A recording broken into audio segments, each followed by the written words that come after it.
Queridos catequistas, queridas catequistas, pensando en esta misa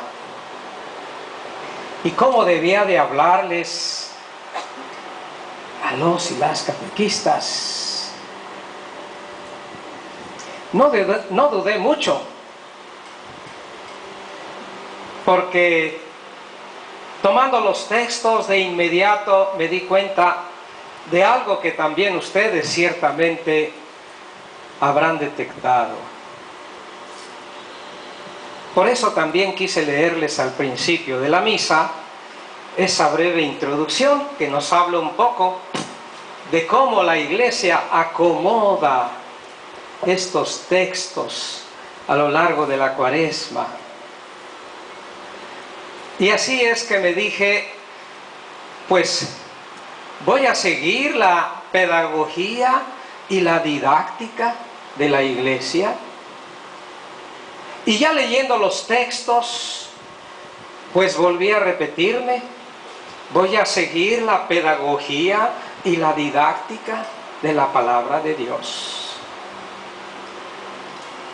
Tomemos pues el Evangelio, que es tan hermoso y que tiene, diríamos, todo un proceso pedagógico en este desarrollo de la revelación, en este desarrollo y proceso de la fe, hasta llegar a la profesión de fe.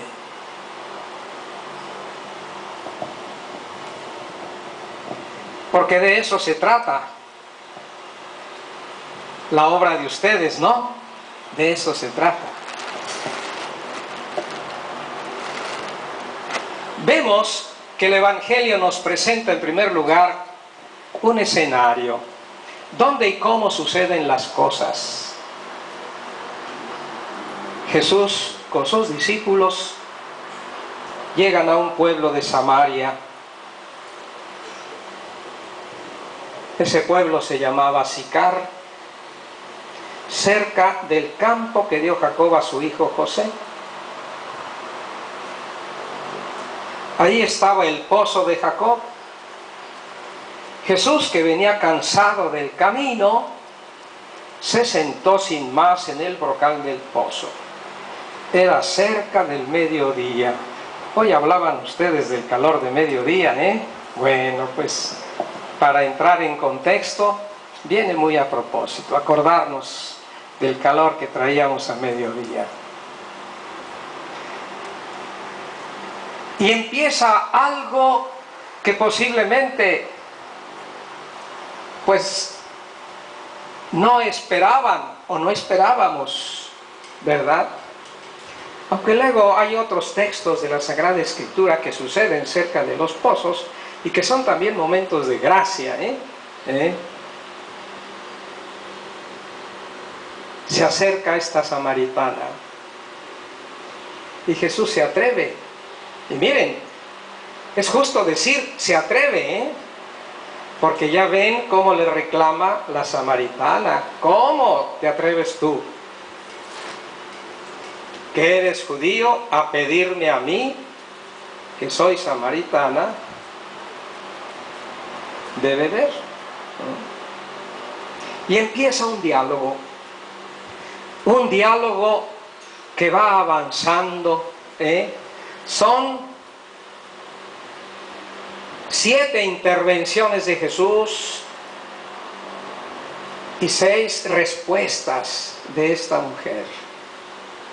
La séptima, pues es una respuesta operativa, pudiéramos decir, una respuesta no ya con palabras, sino con hechos. Salió corriendo al pueblo, ¿verdad?, a dar la noticia, Esa es la séptima respuesta de la mujer.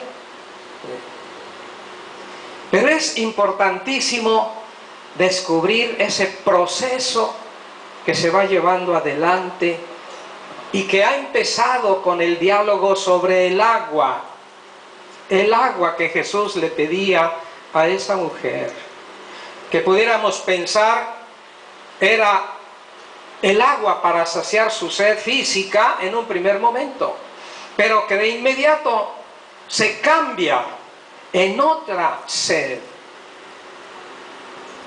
Aquella sed que es producto de la misión que el Padre le ha encomendado. En un momento más adelante, dialogando con los discípulos, Jesús les va a decir que no necesita ese alimento que le ofrecen, ¿verdad? Porque su alimento es hacer la voluntad del Padre. Esa era la sed de Jesús, hacer la obra de su Padre, que le pedía la salvación de la humanidad, la salvación del mundo, la sed de almas para el Padre, para Dios. Y así es como este diálogo con la samaritana, en un momento dado, pudiera parecer en un primer momento como que es la samaritana que le cambia el discurso, porque no quería que se siguiera hablando de su condición, ¿verdad? Pues ciertamente no ejemplar, ¿verdad? 5 maridos y el 6º tampoco es su marido. Pero ella se da cuenta de que ciertamente este hombre pues es algo más que un hombre cualquiera, es un profeta, dice. Me ha dicho todo lo que yo he hecho.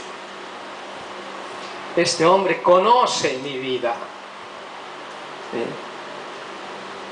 Y así es como a lo mejor, para cambiar el discurso, le dice, bueno, ustedes dicen, ¿verdad? Y es, dijéramos así, como el discurso de los profetas, que cuando venga el Mesías, las cosas se van a aclarar, ¿verdad? Porque ustedes dicen que solo en Jerusalén se debe adorar a Dios. Y aquí sabemos que nuestro padre Jacob dio culto al Señor, como diciendo, pues no es correcto lo que ustedes están afirmando. Y Jesús le da razón, en parte. Porque no importa tanto el lugar, importa el cómo se da culto a Dios, la actitud de nuestro culto de adoración y de alabanza a Dios, en espíritu y en verdad. Y es que de este espíritu le había empezado a hablar Jesús con el tema del agua, ¿verdad? Esa agua que es el regalo que Él ofrece y que una vez en nosotros se convierte en fuente de agua viva, que sacia toda nuestra sed de tantas cosas que buscamos en este mundo, pues buscando la felicidad, y que todas ellas resultan frustrantes porque no son eficaces como pudiéramos pensar. La prueba la tenía la misma samaritana en sus matrimonios, ¿verdad?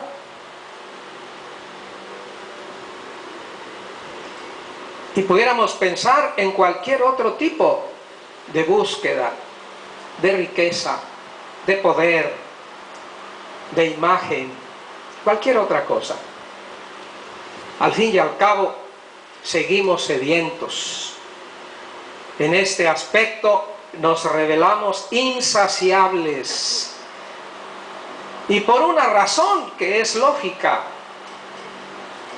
Si el único que puede saciar plenamente nuestra sed es Dios, por eso el Señor nos ha infundido esa sed infinita que solo puede ser saciada por Él.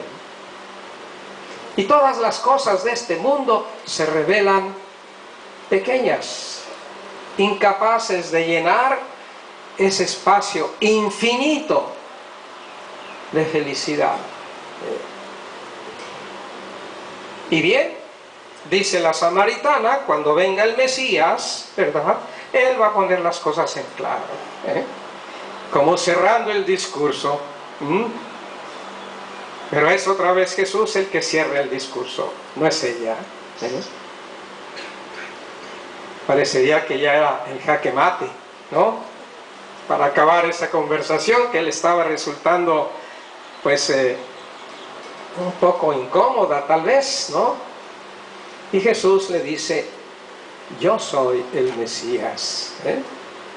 Y entonces esta samaritana queda iluminada por esa respuesta, y desde esa respuesta empieza como a recorrer todo ese diálogo,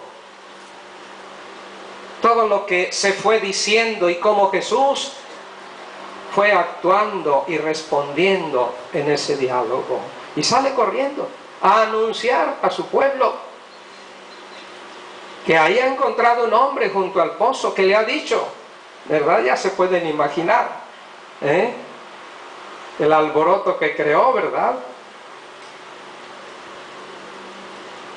Y entonces, pues toda esta gente va a ver. Entre tanto, llegan los discípulos, y con ellos va a empezar un segundo diálogo, muy breve, pero muy sustancioso, que se va a relacionar ciertamente con lo que acaba de pasar en ese encuentro con la samaritana. Porque ellos llegan con el alimento que han ido a comprar, y tal parece que Jesús no les da segunda, ¿verdad?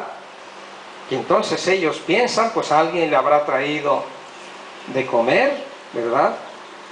Porque la respuesta de Jesús dice: yo tengo por comida un alimento que ustedes no conocen. Un alimento que ustedes no conocen. Y es entonces cuando les dice: mi alimento es hacer la voluntad del que me envió y llevar a término su obra. Porque ya había empezado a comer Jesús. Pudiéramos decir en una fórmula así un poquito, pues muy, ¿cómo le diría? Popular, no sé. Ya se había comido la primer presa, ¿no?, a la samaritana. Y al rato iban a venir los demás, todo el pueblo. Por eso les dice Jesús: miren que la mies ya está preparada, y ustedes no sembraron, yo sembré, y ustedes van a recoger. ¡Qué maravilla!, ¿no? ¡Qué maravilla! Ciertamente los discípulos no van a entender mucho de lo que está pasando, ¿verdad? Pero ciertamente, ahora que releemos este texto desde esa perspectiva de la fe que ha prendido en la mente y en el corazón de la samaritana, pues podemos nosotros concluir efectivamente: yo los envié a cosechar lo que no habían trabajado, otros trabajaron y ustedes recogieron su fruto. Así va a ser, porque se quedó 2 días, se quedó 2 días con sus discípulos, cosa que pudiera parecernos un poquito extraña, ¿verdad? Porque pues como que los samaritanos en varias ocasiones corrieron a sus discípulos y no quisieron que Jesús se entretuviera por ahí, ¿verdad? Son textos que nos narran también los evangelistas. Y viene un tercer momento, todo no acaba allí. Hay otro diálogo, el tercero, cuando van precisamente todos estos samaritanos al pozo de Jacob y se encuentran entonces con